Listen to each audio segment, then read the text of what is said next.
Hello aspirants, welcome करते हैं आपके डान के कंप्लीट एनालिसिस में, जहां पर हम डेली बेसिस के ऊपर यहां पर करंट अफेयर, पाकिस्तान अफेयर और इंटरनेशनल रिलेशंस को कवर करते हैं। फ्रेंड्स, ये हमारे सीएसएस और पीएमएस एग्जाम के लिए बहुत ज़्यादा इंपॉर्टेंट टॉपिक्स होते हैं। अब जो डेली बेसिस के ऊपर हमारा एनालिसिस ले रहे हैं उनको तो पता है, लेकिन मैं यहाँ पर जितने भी ओल्ड स्टूडेंट है या एस्पिरेंट डेली बेसिस के ऊपर ले रहे हैं वो थोड़ा वीडियो को चाहे आगे कर सकते हैं, लेकिन ये हमारी रिस्पॉन्सिबिलिटी बनती है कि हम डेली बेसिस के ऊपर चीज़ें जो है अवेयर करते जाएं, ताकि जितने भी न्यू एस्पिरेंट्स आ रहे हैं, जो उनकी एंगेजमेंट हो रही है, उनको पता चले कि हम एनालिसिस को, डान के एनालिसिस को किस तरह कॉम्प्रीहेंड कर सकते हैं, किस तरह अपनी एनालिटिकल अप्रोच को यहाँ पर बूस्ट अप कर सकते हैं। ये इंपॉर्टेंट चीज़ है। तो यहाँ पर जो है ना काफ़ी एस्पिरेंट्स को कन्फ्यूजन रहती है कि हम जो है एनालिटिकल को अप्रोच को कैसे डेवलप करें।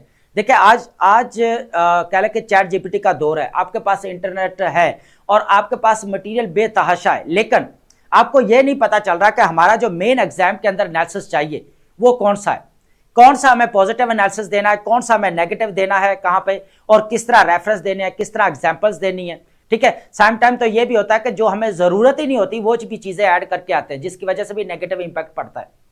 तो यहां पर बी केयर फॉलो कर रहे हैं। तो इसलिए डेली बेसिस के ऊपर मैं बताता हूं कि यहां पर जो डेली बेसिस के ऊपर एनालिसिस किया जाता है, जो हमारा 2027 जो आ रहा है सीएसएस नेक्स्ट ईयर, उसके लिए बहुत ज्यादा इंपॉर्टेंट है और पूरा साल जो है हम ये एनालिसिस जो कंटिन्यू रखेंगे ताकि आपकी एनालिटिकल एबिलिटी को यहां पर डेवलप किया जा सके।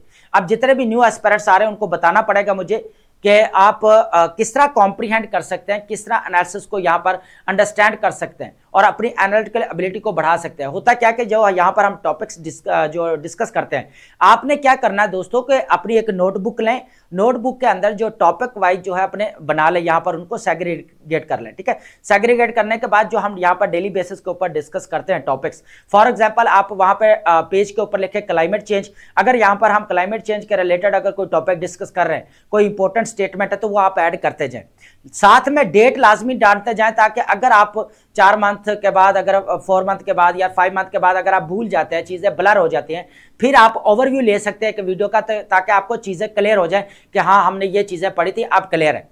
ठीक है, तो आपके पास लेक्चर अवेलेबल रहेंगे, आप लेक्चर दोबारा भी जो है इसका ओवरव्यू ले सकते हैं।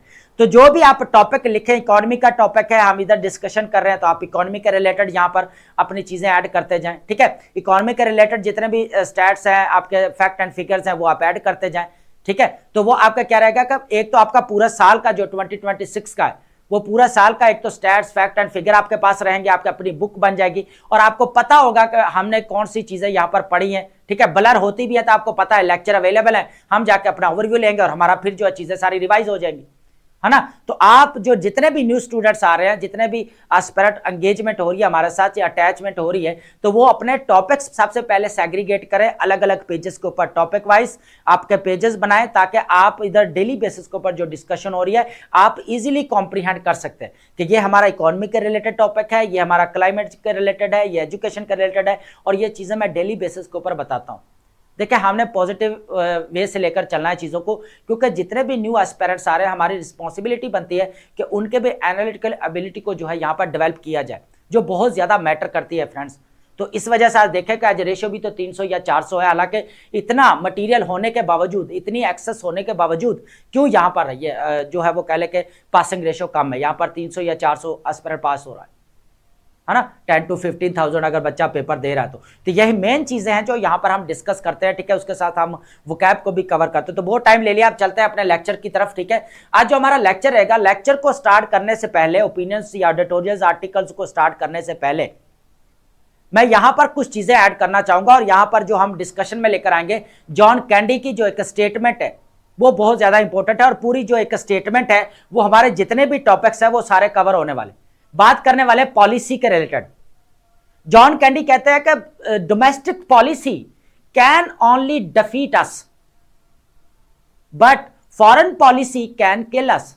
वो कहता है कि जो आपकी डोमेस्टिक पॉलिसी है ना वो आपको हरवा सकती है, लेकिन जो आपकी फॉरेन पॉलिसी है ना वो आपको मरवा सकती है। तो हमारा ये जो लेक्चर रहेगा ना, ये फॉरेन पॉलिसी भी रहेगी पाकिस्तान की, डोमेस्टिक पॉलिसी के रिलेटेड भी रहेगा, ठीक है। उसके बाद यूएसए की क्या फॉरेन पॉलिसी हुई है, ट्रंप ने क्या स्टांस लिया, इस चीज को डिस्कस करेंगे, ठीक है। इंडस वाटर ट्रीटी को लेकर यहां पर डिस्कस करेंगे। अब इंडस वाटर ट्रीटी के अंदर एक न्यू डेवलपमेंट हुई है, जो उस्मान जदू ने जो स्टेटमेंट कही है उनको यहां पर लेकर डिस्कस करेंगे, ठीक है। उसके बाद यहां पर जो ग्रीन स्टैंड ऑफ हुआ है वो देखेंगे, और इकोनॉमी के रिलेटेड हमारा टॉपिक रहेगा यहां पर के जो वर्ल्ड इकोनॉमिक फोरम के ऊपर जो prime minister of Pakistan Shahbaz Sharif यहां पर चीजें डिक्लेयर कर रहे हैं, यहां पर जो कह रहे हैं कि यहां पर बता रहे हैं, स्पीच दे रहे हैं, उसके अंदर जो हमें यहां पर देखने को मिली है वो इंपॉर्टेंट है। स्ट्रक्चरल रिफॉर्म्स होने चाहिए, आपके स्ट्रेटेजिक पार्टनरशिप होने चाहिए, एक्सपोर्ट ओरिएंटेड जो है आपकी ग्रोथ होनी चाहिए। ये चीजें साहब है, जितने भी हमारे थिंक टैंक है, जितने भी हमारे एक्सपर्ट है, हमारे इकोनॉमिस्ट है, जैसे आपका नदीमुल हक साहब है, इशरत हुसैन साहब है, मलिया लोधी साहब है, तो वो ऑलरेडी ये बता चुकी है ये सारी चीजें।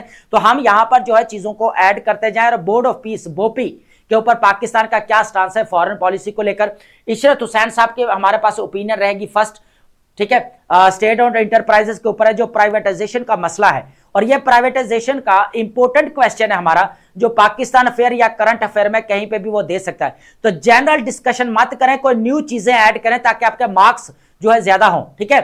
खाली सीएसएस पास करने के आपके एलोकेशन नहीं होगी फ्रेंड्स, आपको मार्क्स गेन करना पड़ेंगे, मार्क्स बनाना पड़ेगा, मेरिट जो है वो मेरिट जो है आपको बनाना पड़ेगा। मेरिट नहीं बनाएंगे तो फिर आपकी एलोकेशन कंप्रोमाइज हो जाएगी, ठीक है। तो आपको क्या करना पड़ेगा, सबसे पहले हमें यह देखना पड़ेगा स्टेट ओन्ड एंटरप्राइजेस आएगी, इशरत हुसैन साहब का जो ये ओपिनियन रहेगी, ठीक है, प्राइवेटाइजेशन को लेकर, स्टेट ओन्ड एंटरप्राइजेस को लेकर, जो अभी पाकिस्तान के अंदर 85 जो हमें स्टेट ओन्ड एंटरप्राइजेस देखने को मिलते हैं, जिसके अंदर 51% अभी भी यहां पर 51 जो है यहां पर स्टेट ओन्ड एंटरप्राइजेस प्रॉफिटेबल है और 34 जो है लॉस में जा रही है। तो देखेंगे ये कि कौन सी ऐसी चीजें हैं जिनको जो है यहां पर देखते हुए प्राइवेटाइजेशन करनी चाहिए या नहीं करनी चाहिए अकॉर्डिंग टू इशरत हुसैन साहब, ठीक है। उसके बाद बात करेंगे यहां पर गजा के लेकर हमारे पास रहेगा कि भोपी के ऊपर पाकिस्तान का क्या स्टांस है। भोपी बोर्ड ऑफ पीस की बात कर रहे हैं बेसिकली कि इसके ऊपर है पाकिस्तान का क्या स्टांस है, पाकिस्तान इसको क्यों ज्वाइन करने जा रहा है, इसके ऊपर पूरी ट्रेड हम डेली बेसिस के ऊपर भोपी को डिस्कस कर रहे हैं, लेकिन ये न्यू डेवलपमेंट है, ऐड करना पड़ेगा।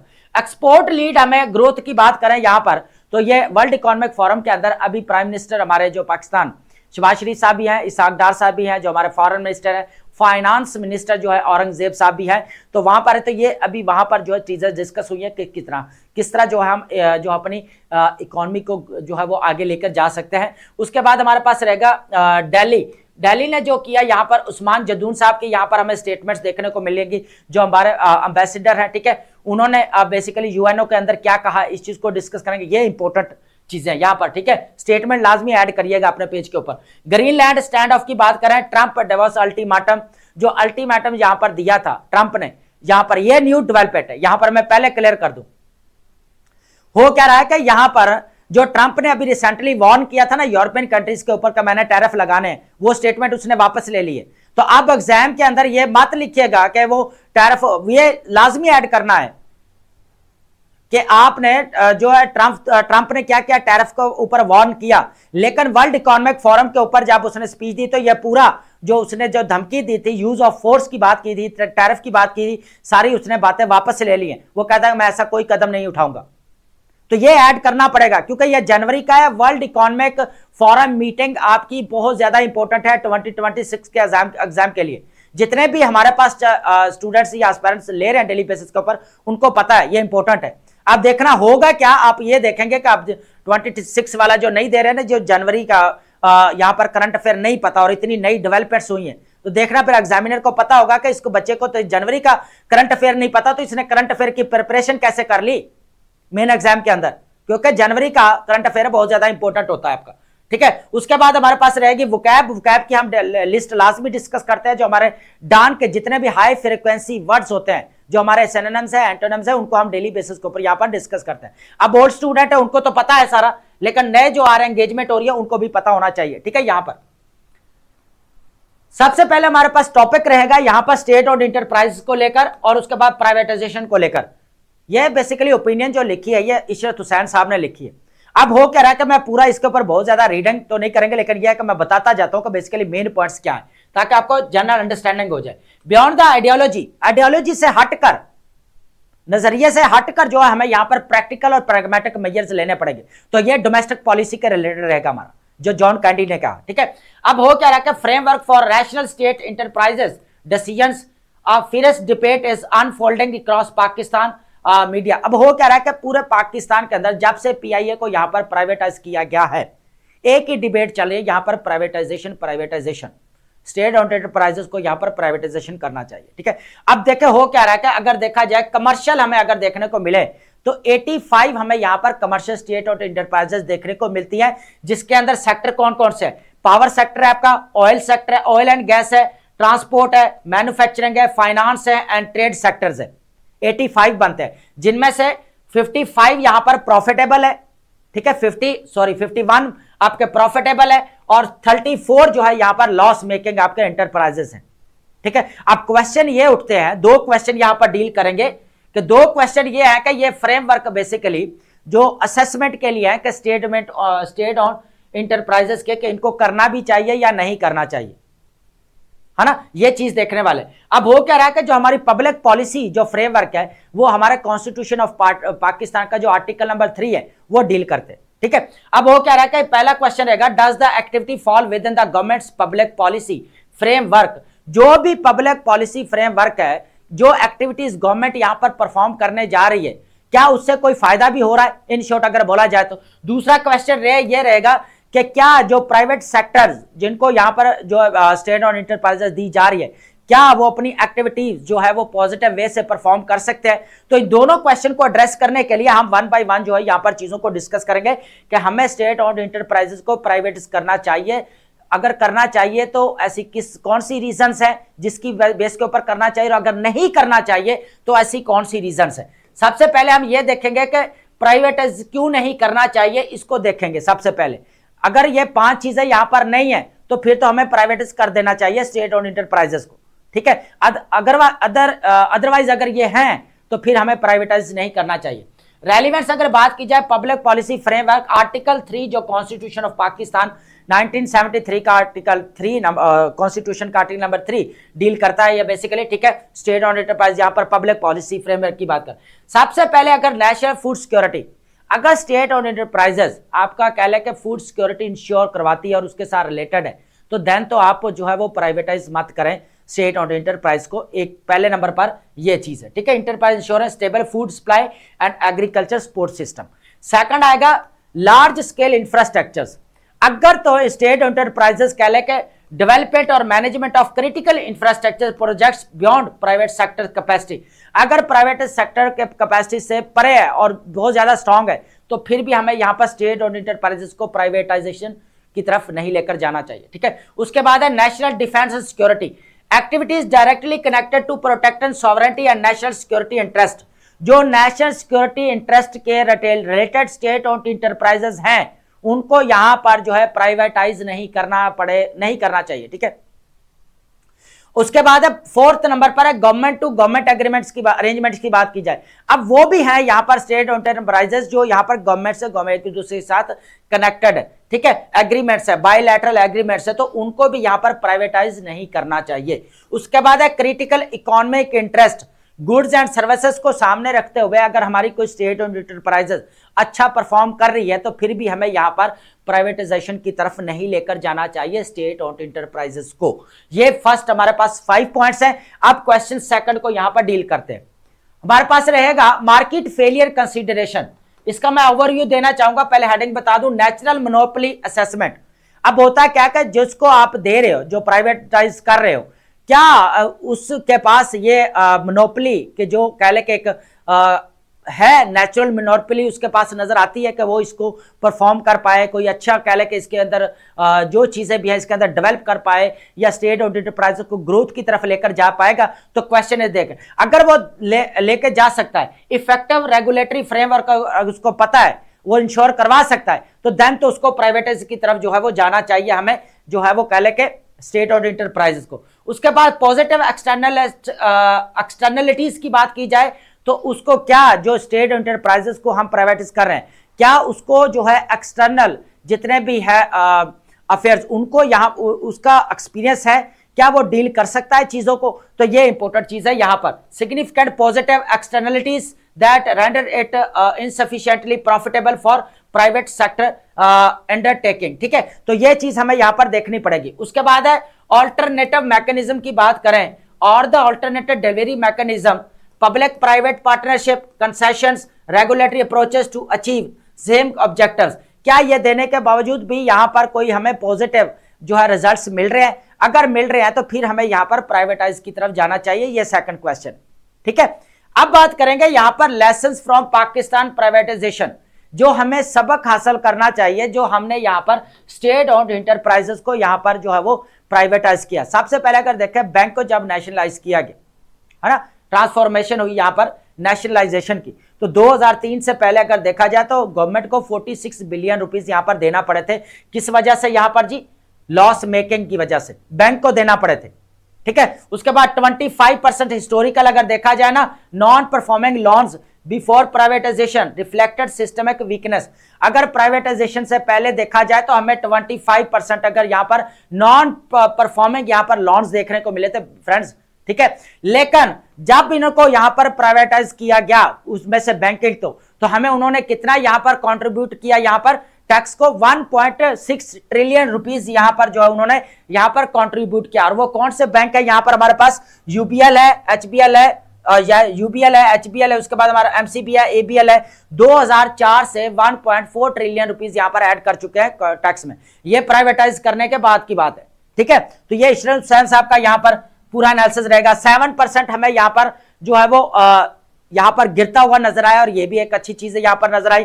ठीक है, उसके बाद हमें यहां पर देखना पड़ेगा नेक्स्ट कि जो आपके जो प्राइवेटाइजेशन की जा रही है, अब उसके अंदर जो हमें यहां पर चैलेंजेस हैं या इश्यूज देखना पड़ रहे हैं। 2 क्वेश्चन को हमने एड्रेस किया कि करना चाहिए या नहीं करना चाहिए। ठीक है, अब जो है इसके वे फॉरवर्ड यहां पर डिस्कस करते हैं, जो कह ले के एविडेंस बेस्ड होने चाहिए, आइडियोलॉजी के ऊपर, ना कि आइडियोलॉजी होनी चाहिए, प्रैक्टिकल और प्रैग्मेटिक होने चाहिए। ठीक है, सबसे पहले क्या होना चाहिए यहां पर? Systematic assessment. अब जो भी जितने भी स्टेट और एंटरप्राइजेस हैं उनका क्राइटेरिया सेट करना सबसे ज्यादा इंपॉर्टेंट है। ठीक है, उसके बाद हमारे पास आएगा प्रैग्मेटिक डिसीजंस। जो भी आप स्टेट और इंटरप्राइजेस को लेकर जो स्टेप लेने वाले हो वो आपके प्रैक्टिकल होने चाहिए, प्रैग्मेटिक होने चाहिए। ठीक है, ये नहीं कि आइडियोलॉजी के ऊपर बेस होने चाहिए, ऐसा करेंगे तो ऐसा हो जाएगा, ये चीज नहीं होगी। ठीक है, पॉसिबिलिटी नहीं। लॉन्ग टर्म विजन की बात की जाए तो सस्टेनेबल सॉल्यूशन चाहिए, शॉर्ट टर्म से हमें बाहर आना पड़ेगा। उसके बाद परफॉर्मेंस फोकस होना चाहिए यहां पर। उसके बाद यहां पर रेगुलेशंस वेयर नेसेसरी, जहां पर जरूरी हो कि यहां पर रेगुलेशंस की जरूरत है तो वहां पर रेगुलेशंस होना भी जरूरी है। उसके बाद कंपटीशन वेयर पॉसिबल, और जहां हो सके वहां पर कंपटीशन भी होना चाहिए, यह भी एक इंपॉर्टेंट चीज है यहां पर। ठीक है फ्रेंड्स, तो ये हमारे पास ओपिनियन थी जो इशरत हुसैन साहब ने यहां पर दी, और ये टोटली स्टेट ओन्ड इंटरप्राइजेस और प्राइवेटाइजेशन के साथ रिलेटेड थी, जो बहुत ज्यादा इंपॉर्टेंट है हमारे पाकिस्तान अफेयर और करंट अफेयर के लिए दोस्तों। ठीक है, अब बात करने वाले हैं हमारे पास जो नेक्स्ट रहने वाली, ईगर टू हेल्प गजा पाकिस्तान। जब अब हो क्या रहा है यहां पर, हमने बोर्ड ऑफ पीस के ऊपर या गजा के या इजराइल के ऊपर इतनी डिस्कशंस की हैं, इतना एनालिसिस किया है। ठीक है, तो अब तो बोरिंग ही होने लग पड़ी। लेकिन आज जो डेवलपर्स हुई ना, पाकिस्तान का क्या स्टांस है, जो हम पीछे बात कर रहे थे कि पाकिस्तान का क्या स्टांस होना चाहिए, लेकिन पाकिस्तान को जो इनविटेशन भेजा गया बोपी की तरफ से, यहां पर बोर्ड ऑफ पीस की तरफ से, जो यहां पर ट्रंप ने भेजा, बेसिकली 60 कंट्रीज को यहां पर भेजा। पाकिस्तान ने कौन सी रीजंस को, कौन सी कहले के चीजों को सामने रखते हुए इस बोपी को यहां पर ज्वाइन करने की जो है वो ज्वाइन करने का स्टांस लिया? ठीक है, तो पाकिस्तान ने यहां पर इन्विटेशन कबूल कर लिया कि बोपी को ज्वाइन करना चाहता है, करेगा। ठीक है, इनविटेशन कबूल किया। ठीक है, अब हुआ क्या है, यहां पर जो 8 कंट्रीज जो शर्म शेख के अंदर यहां पर मीटिंग होती है और सीज फायर करवाई जाती है। फर्स्ट तो हमारे पास फेज ये ना था। अब वो 8 के 8 कंट्रीज जो है यहां पर जो है वो एक्सेप्ट कर चुके हैं इस इन्विटेशन को। उसके अंदर सऊदी अरेबिया भी आता है, टर्की, कतर या आपका यूएई, सब कंट्रीज के अंदर इन्वॉल्व है, मुस्लिम कंट्रीज। उसके अलावा 60 कंट्रीज को यहां पर भेजा गया, जिनमें से अगर देखा जाए 20 कंट्रीज के अलावा जो हमें यहां पर जो है वो कह लें कि 8 कंट्रीज मुस्लिम नजर आते हैं, मुस्लिम स्टेट्स आती हैं, तो इन्होंने यहां पर ज्वाइन करने की बात की है। अब बोपी के ऊपर पूरा लेक्चर मेरा आया है, ऑलरेडी हमने इसके ऊपर बहुत सारी डिस्कशंस की है दोस्तों। अब बोपी जो है आपको पता है कि यहां पर गजा के अंदर इसको इंट्रोड्यूस करवाया जा रहा है, और यूएनओ के अंदर जो इसकी रेजोल्यूशन है हमारे 2803 जो है डील करते हैं, जिसकी बेस के ऊपर यहाँ पर बोपी को जो है वो साइन करवाया गया, यहाँ पर कह लें कि पास करवाया गया। ठीक है, अब बोपी का पर्पस ये था उस वक्त कि हम गजा के अंदर पीस लेकर आना चाहते हैं, लेकिन अब तो सारी यहाँ पर गेम ही पलटती हुई नजर आ रही है। अब बोपी जो है एक कारोबारी सिलसिला भी हमें यहाँ पर नजर आ रहा है, जो यहाँ पर एक्सपर्ट कुछ बातें ये भी कर रहे हैं, लेकिन हम उस वे में नहीं जाएंगे।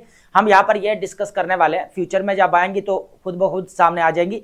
लेकिन ये है कि वो अभी जो है कह रहे हैं कि जो बोपी है वो आपका ग्लोबल लेवल के ऊपर भी काम करेगी और ग्लोबल लेवल के जितने भी इश्यूज है उनको भी कवर करेगी। ठीक है, पाकिस्तान ने बेसिकली क्यों ज्वाइन किया? सबसे पहले तो पाकिस्तान ने ये देखा कि यूएनओ की रेजोल्यूशन के अकॉर्डिंग पास किया गया है, इसलिए हम ज्वाइन कर रहे हैं। दूसरा ये है कि यहाँ पर पैलेस्टीनी के जितने भी जेनोसाइड है वहां पर रुकवानी चाहिए, यहाँ पर पीस होना चाहिए। ठीक है, और जितने भी यहाँ पर जितने भी मुस्लिम्स रह रहे हैं उनकी प्रोटेक्शन होनी चाहिए, तो ये बेसर नजर आते हैं। दूसरा अगर देखा जाए तो फिर कहते हैं कि यहाँ पर सेल्फ डिटर्मिनेशन की राहें खुल जाएंगी, हम ज्वाइन करते हैं। ठीक है, क्योंकि 8 कंट्रीज जितने भी हैं मुस्लिम स्टेट्स, वो बड़ी स्टेट्स जो वो सारी Saudi Arabia, Qatar, Pakistan, Turkey, वो सब ज्वाइन कर रहे हैं, तो पाकिस्तान को भी यहाँ पर ज्वाइन करना चाहिए ताकि सेल्फ डिटर्मिनेशन पैलेस्टीनियंस की उनको जो है आगे लेकर जाया जा सके। ठीक है, बढ़ाया जा सके। तो ये चीजें और भी चीजें हैं यहाँ पर।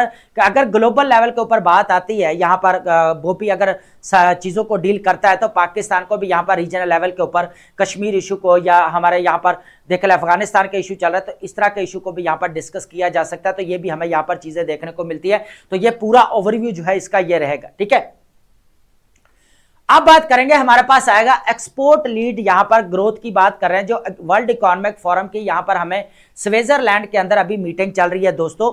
वहां पर prime minister of Pakistan Shahbaz Sharif साहब भी हैं, इसाक डार साहब भी हैं। उसके बाद हमें यहां पर देखने को मिलते हैं जो हमारे फाइनेंस मिनिस्टर हैं औरंगजेब साहब, वो भी हैं यहां पर। ठीक है, तो पूरा यहां पर है। देखा जो प्राइम मिनिस्टर साहब ने क्या यहां पर चीजें डिक्लेयर की है कि पाकिस्तान ने किस तरह बेसिकली जो इकोनॉमिक क्राइसिस के ऊपर काबू पाया है। ठीक है, जो हमारा यहाँ पर जीडीपी स्टैंड कर रहा था 4.22 पे स्टैंड कर रहा था 2022 और 23 के अंदर, तो अब यहाँ पर देखने को सही मिल रहा है। अब हो क्या रहा है कि यहाँ पर सबसे पहले तो उन्होंने बोला कि इकोनॉमिक रिकवरी, उन्होंने कहा जो 3 चीजों के ऊपर फोकस्ड एरिया रहेंगे यहाँ पर। सबसे पहले तो हमें यहाँ पर जो एक्सपोर्ट जो होनी चाहिए वो हमारी जो है ना एक्सपोर्ट लीड ग्रोथ होनी चाहिए। सेकंड, हमारा स्ट्रक्चरल रिफॉर्म्स होने चाहिए। थर्ड नंबर पर हमारे स्ट्रेटेजिक इंटरनेशनल पार्टनरशिप होनी चाहिए। 3 चीजें होनी चाहिए। फर्स्ट नंबर क्या होना चाहिए? एक्सपोर्ट ग्रोथ होने चाहिए। सेकंड नंबर हमारे स्ट्रक्चरल रिफॉर्म्स होने चाहिए। थर्ड नंबर जो हमारे स्ट्रेटेजिक पार्टनरशिप होनी चाहिए, जिस तरह हमारी सऊदी अरेबिया के साथ है। तो ये 3 चीजें जो हमारे थिंक टैंक है या हमारे पाकिस्तान के अंदर एक्सपर्ट हैं या इकोनॉमिस्ट हैं, वो भी यही बात करते हैं। फॉर एग्जाम्पल यहाँ पर मलिया लोधी साहब भी यही बात करते थे, आपकी जो ग्रोथ होनी चाहिए वो एक्सपोर्ट ओरिएंटेड होनी चाहिए। अब जो इशरत हुसैन साहब बात करते हैं वो कहते हैं स्ट्रक्चरल रिफॉर्म्स होने चाहिए, स्ट्रेटेजिक पार्टनरशिप होने चाहिए। नदीम उल हक साहब जो इकोनॉमिस्ट है वो भी ये बात करते हैं कि यहाँ पर स्ट्रक्चरल रिफॉर्म्स होना जरूरी है। तो ये चीज हमें यहाँ पर देखने को मिली है, तो ये इंपॉर्टेंट है यहाँ पर। उसके बाद अगर देखा जाए तो की सेक्टर्स है। सबसे पहले हमें यहाँ पर मिनरल्स के ऊपर देखने को मिल रहा है, आईटी है, एआई है। आईटी एक्सपर्ट से रीच देखा जाए तो हमें $3 बिलियन जो है एनुअली यहाँ पर पहुंच चुके हैं। कितना? $3 बिलियन। उसके बाद ग्लोबल डिप्लोमेसी की अगर बात की जाए तो आईएमएफ के जो एमडी है, मैनेजिंग डायरेक्टर जो क्रिस्टेलिना जॉर्जिया, उनके साथ भी मीटिंग हुई है। पैलेस्टाइन के प्राइम उनके साथ भी हुई है यहाँ पर। उसके बाद यहाँ पर काउंटर पार्ट्स फ्रॉम यहाँ पर हमें नजर आ रहे हैं जो कह लें कि कनाडा और फिनलैंड के साथ भी यहाँ पर टाई जो है वो हुआ है पाकिस्तान का। तो ये इंपॉर्टेंट है यहाँ पर। ठीक है, तो ये पाकिस्तान ने जो टोटली हमारा जो यहाँ पर प्राइम मिनिस्टर स्ट्रेस जो जोर दिया है, टोटली एक्सपोर्ट ओरिएंटेड की बात किया, ओनली वे फॉरवर्ड। ठीक है, तो ये उसके बाद जो स्ट्रक्चरल रिफॉर्म्स है वो भी इंपॉर्टेंट है, और यहाँ पर स्ट्रेटेजिक पार्टनरशिप जो इंटरनेशनल लेवल के ऊपर है वो भी इंपॉर्टेंट है। तो ये चीजें यहाँ पर दोस्तों यहाँ पर ऐड की गई हैं। ठीक है, तो ये वर्ल्ड इकोनॉमिक फोरम के हमने ऑलरेडी डिस्कशन की है कि अभी जनवरी के अंदर जो है इसकी मीटिंग स्टार्ट है, जो 19 जनवरी से लेकर जो है वो हमारे पास 23 जनवरी तक जो है डेवस स्विट्जरलैंड के अंदर जो बेसिकली यहाँ पर हो रही है। अब स्विट्जरलैंड के अंदर और भी बहुत सारी यहाँ पर डेवलपमेंट्स हो रही हैं, उनको भी देखेंगे। हो क्या रहा है कि इंडस वाटर ट्रीटी को यहाँ पर देखने वाले हैं। अभी आपको पता है रिसेंटली क्या हुआ यहाँ पर कि जो हमारे यहाँ कह ले के जो इरा ऑफ वाटर बैंकक्रप्टी यहाँ पर रिपोर्ट देखने को मिली है यूएनओ की तरफ से। तो पाकिस्तान की तरफ से जो एम्बेसडर है यहाँ पर, उन्होंने क्या स्टेटमेंट दी है, ये चीज इंपॉर्टेंट है यहाँ पर। उन्होंने जो स्टेटमेंट्स दिए उनको यहाँ पर डिस्कस करेंगे। ये आपने नोट कर लेनी है कि इंडस वाटर ट्रीटी को लेकर जो यहाँ पर स्टेटमेंट दिया और किस तरह जो है वो वाटर को एज ए वेपन यूज किया जा रहा है पाकिस्तान के अगेंस्ट। जब से यहाँ पर पहलगाम अटैक का वाकया हुआ है तो यूनिलैटरल एक्शन जो है लिया गया और इंडस वाटर ट्रीटी को यहाँ पर सस्पेंड कर दिया गया। ये इंटरनेशनल जो लॉ है वाटर के ऊपर उसकी वायलेशन है। तो ये चीज यहां पर उस्मान जदून साहब ने यहां पर कही है कि जो ये स्टेटमेंट है यहां पर ग्लोबल सिस्टमिक रिस्क, जो यहां पर उस्मान जदून ने कहा है कि यहां पर called for water insecurity to be recognised as the systemic global risk है, अर्जिंग जो कॉपरेशन और respect for the international water law. तो ये इंपॉर्टेंट स्टेटमेंट है, इसको आप लाजमी नोट डाउन करेंगे, ठीक है। उसके बाद अगर देखा जाए हमें यहाँ पर जो मटेरियल ब्रीचेस की बात की जाए, इंडिया क्या कर रहा है यहाँ पर जो यूनिलैटरल एक्शन लेते हुए उन्होंने पूरा यहाँ पर मामला डिस्कस किया, सस्पेंड किया जाता है। और उसके बाद फिर क्या होता है यहाँ पर जो है वो कह ले कि जिस तरह इंडिया हाइड्रो प्रोजेक्ट्स जो बना रहा है बेसिकली चनाब रिवर के ऊपर, या हमें देखने को मिले इंडस वाटर हीटर के ऊपर, कर क्या रहा है कि उनका कहना यह है कि जो है यहाँ पर वाटर का फ्लो बेसिकली यहाँ पर कम किया जा रहा है, ठीक है। तो ये पूरा जो है यहाँ पर इंडस वाटर के ऊपर जो है ये पूरा हमारे पास रहेगा। न्यू यहाँ पर जो डेवलपमेंट्स हुई है, जो उस्मान जदून साहब ने कहा है, जो वर्ल्ड जो है पूरी दुनिया जो कह ले कि एक वाटर क्राइसिस की तरफ जाने वाली है, जो हमें इरा ऑफ वाटर बैंकरप्टी दोस्तों देखने को मिल रही है यूएनओ की जो रिपोर्ट के मुताबिक। तो वो उस चीज का अगर देखा जाए तो यहाँ पर जो है वो कह ले कि पाकिस्तान की तरफ से ये जो है यहाँ पर जो है वो स्पीच दी गई, ठीक है। ये काफी इंपॉर्टेंट है यहाँ पर। उसके बाद हम बात करने वाले हैं, ट्रंप ने वर्ल्ड इकोनॉमिक फोरम के ऊपर अभी यहां पर हैं, और यहां पर जो रिसेंटली जो डोनाल्ड ट्रंप ने यहां पर बार बार वार्न किया था यूरोपियन कंट्रीज को कि मैं आपके ऊपर टैरिफ लगा दूंगा। यहां पर जो है वो टैरिफ की बात की गई थी, यूज ऑफ फोर्स की बात की गई। क्यों की गई थी? क्योंकि ग्रीनलैंड के ऊपर कंट्रोल करना चाहता है, उसको परचेज करना चाहता है। लेकिन यूरोपियन कंट्रीज इस सारी चीजों के यहां पर अगेंस्ट थे।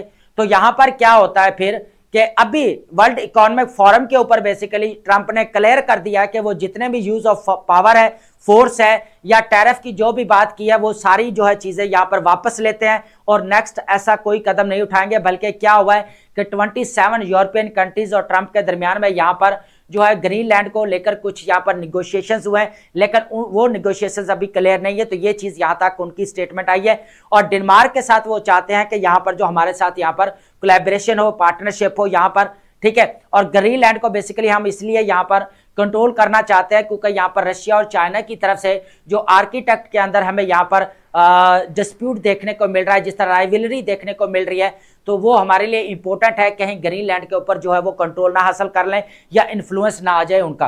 तो ये यहां पर अगर देखा जाए जो यहां पर वार्न किया जा रहा था, टैरिफ और यूज ऑफ फोर्स का बात की जा रही थी, तो ट्रंप की तरफ से वो चीजें सारी वापस ले ली गई हैं और ये वर्ल्ड इकोनॉमिक फोरम के ऊपर उन्होंने ये बात की है। तो अब जितने भी एस्पिरेंट्स हैं, अब वो चीज जो हम बार बार आप जो ग्रीनलैंड के ऊपर डिस्कशन चल रही है और आप एग्जाम के अंदर लिख के आते हैं तो आप फंस जाएंगे, क्योंकि आपको वर्ल्ड इकोनॉमिक फोरम के ऊपर जो यहां पर पाकिस्तान की तरफ से क्या डिस्कशंस हुई हैं, ट्रंप की क्या यहां पर डिस्कशंस हुई है, वो लाजमी आप ऐड करेंगे। जितने भी यहां पर एस्पिरेंट्स हैं वो आप 2026 के एग्जाम में लाजमी ऐड करेंगे, क्योंकि ये एक नई डेवलपमेंट्स है। क्योंकि एग्जामिनर को पता है कि जब उसके हाथ में पेपर जाएगा ना, तो वहां पर स्टूडेंट ने लिखा होगा ना, एस्पिरेंट ने, कि यहां पर ट्रंप ने वार्न किया है और टैरिफ लगाने की बात की है 10% से 25%, और उसको ये नहीं पता कि एस्पिरेंट को कि जो है मीटिंग का, इसको क्यों नहीं पता कि इसने जो है ट्रंप ने यहां पर स्टेटमेंट दिया कि मैं टैरिफ और यूज ऑफ फोर्स को सारी बातें वापस ले रहा हूं, अब मैं ऐसा कोई काम नहीं करूंगा।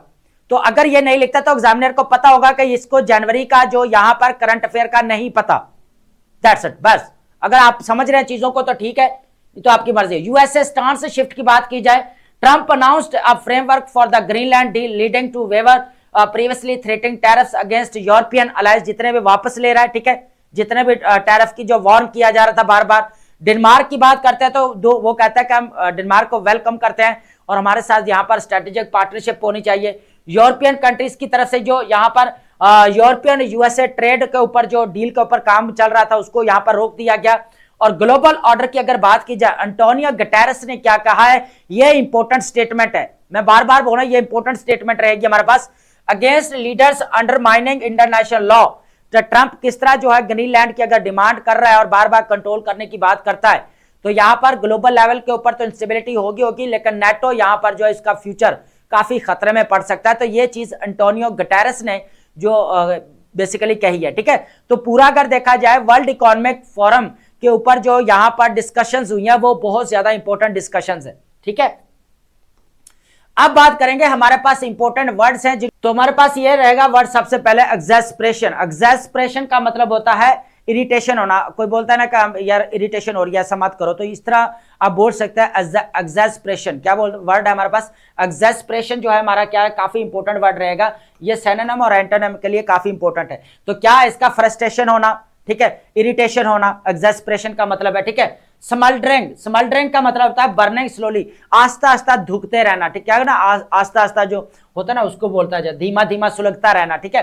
उसके बाद सिमरिंग या ग्लोइंग को बोला जाता है ड्यूकडम। ड्यूकडम का मतलब होता है जो ड्यूक की बात की जा रही है, जो टेरिटरी का किंग होता है, बेसिकली रूल करता है, उसको बोला जाता है यहाँ पर, ठीक है। उसके बाद हमारे पास टिंटिनेबुलेशन। टिंटिनेबुलेशन का मतलब होता है रिंगिंग, ये ऑलरेडी आपने पढ़ा ही होगा टिंटिनेबुलेशन। टिंटिनेबुलेशन का मतलब होता है रिंगिंग, टिकलिंग होना, जो घंटी होती है बेल, उसको बोला जाता है। नेसेइंग का मतलब होता है हैप्चुअल रिफ्यूजल। नेसेइंग का मतलब क्या था, मसलसल इनकार कर देना, ना कर देना, ठीक है।